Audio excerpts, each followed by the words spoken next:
भांड्यांचा खूप पसारा न करता झटपट होणारी पावभाजी आज पाहूया. बटाटा, गाजर, बीट याची सालं काढून घ्यायची आहेत. फ्लॉवर कट करून घ्यायचा आहे. मटार घ्यायचे आहेत आणि हे सगळं एकाच कुकरमध्ये आपल्याला उकडून घ्यायचं आहे. शिमला मिरची चॉपरमध्ये थोडीशी क्रश करून घ्यायची आहे. त्यामध्येच नंतर टोमॅटो आणि आल्याचा तुकडा घालून त्याची छान पेस्ट करून घ्यायची आहे. भाज्या उकडल्या आहेत.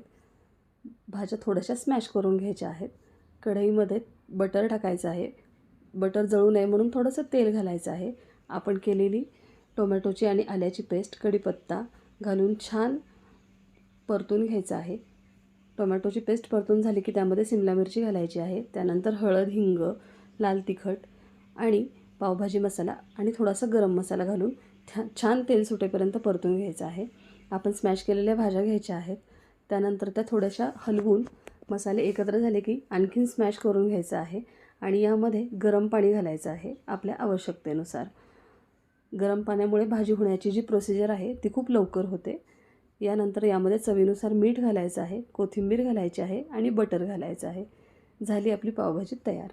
अगदी झटपट होते. पाव भाजून घ्यायचे आहेत आणि पावभाजी सर्व करायची आहे. अगदी कमी वेळात झटपट होणारी विदाऊट कांदा लसूण पावभाजी तयार आहे.